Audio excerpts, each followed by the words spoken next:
Have you ever found yourself just before payday where your bank account is nearly empty? And then right after payday, you find yourself thinking about all the things that you want to buy because now your bank account is looking healthy again. But then you realize that it's already Friday again and you didn't manage to save anything. So how do we break this cycle? How do we stop living paycheck to paycheck? We will answer these questions and many more in today's video. So make sure to watch until the end.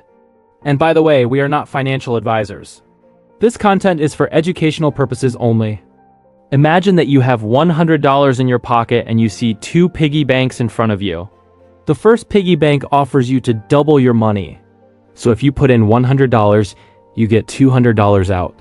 And the second piggy bank has a lock on it and only opens after 1 year.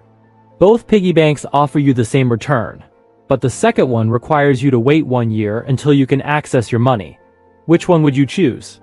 For most of us, the first option would seem much more appealing because who wants to wait if they could get something now? And most of us would end up choosing the first option. Now imagine that you are saving up for a very expensive item that you really want. Let's say a TV for $1,000. You have now chosen the second option and decided to save $100 every month in a locked piggy bank for 10 months so that you can buy the TV without debt. Now it's the end of the first month and you have $100 saved. The thing is, you really wanted that TV because you were bored of your old one. So when you walk past an electronics store, you see the exact same TV for $900. It might even be a different model, but you wouldn't know because you weren't paying attention. Would you still be able to hold off and save the extra $900? Probably not. You probably go inside and buy the new TV and think to yourself, well, there goes my savings.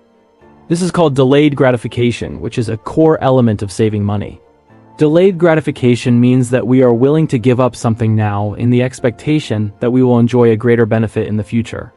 When you chose to save $100 instead of getting the $200 from the first piggy bank, you chose delayed gratification. And when you bought the TV for $900, you gave up on your future benefit of having $1,000 in savings. Most of our actions come down to whether we choose delayed gratification or not.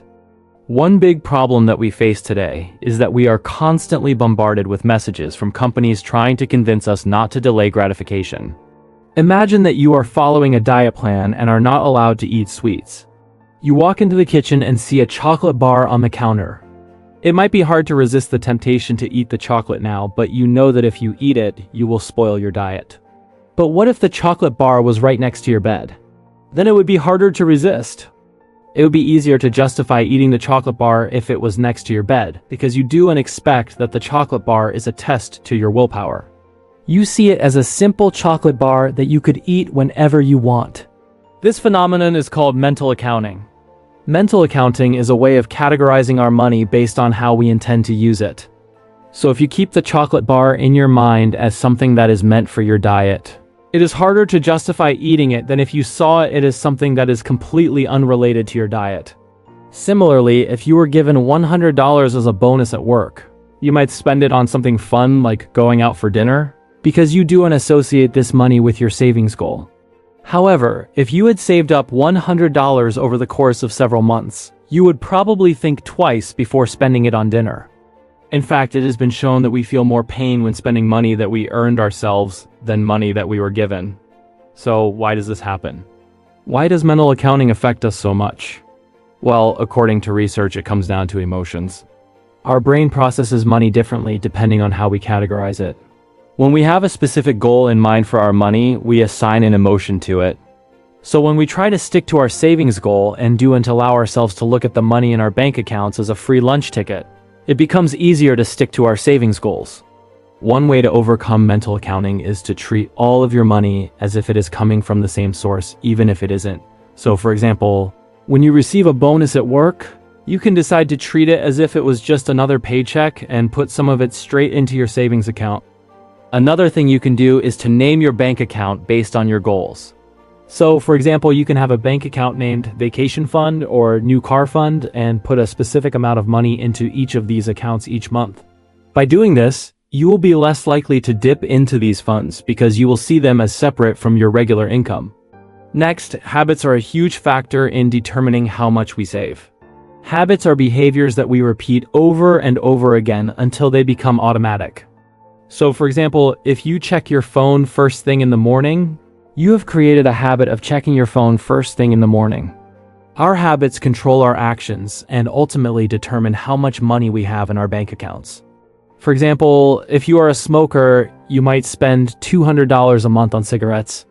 If you quit smoking, you will have an additional $200 in your bank account at the end of the month. Or if you always buy a lottery ticket every week, you are essentially wasting $400 a year on something that has a very low probability of paying off. If you stop buying lottery tickets and put that money towards your savings, you could have a nice nest egg in no time. But what does this mean for the average person? The average person doesn't smoke or buy lottery tickets. What kind of habits should we focus on changing? Well, the key is to find habits that are costing you money without providing any real value. So, for example, if you always buy coffee out, it might be worth brewing your own coffee at home. Or if you always order takeout, it might be worth cooking more meals at home. Small changes like these can add up to big savings over time. Another important factor to consider is our emotions. As we discussed earlier, our emotions play a major role in our financial decision-making. For example, if you are feeling stressed or anxious, you might be more likely to impulsively spend money on things that you don't need. That's because when we are feeling down, we often try to find ways to cheer ourselves up. And one of the easiest ways to do that is to buy something new. Similarly, if you are feeling bored, you might be more likely to impulsively take risks with your money, such as investing in something that seems too good to be true. This is because when we are feeling bored, we are looking for excitement and risk seems exciting. So if something seems risky, it might actually be dangerous. To overcome this problem, it helps to understand the emotional triggers that cause us to make bad financial decisions. So, for example, if you know that you are more likely to impulse spend when you are feeling stressed, you can try to find other ways to cope with stress, such as talking to a friend or going for a walk. Similarly, if you know that you are more likely to take risks with your money when you're feeling bored, you can try to find other ways to entertain yourself, such as reading a book or taking up a new hobby. In conclusion, there are many factors that influence how much money we save. From delayed gratification to emotions, our habits and tendencies can either help or hurt our savings goals. So if you want to save more money, it is important to be aware of these factors and make positive changes to your behavior. If you learned something new in this video, please subscribe, like the video, and leave a comment below. Remember, we are not financial advisors. This content is for educational purposes only.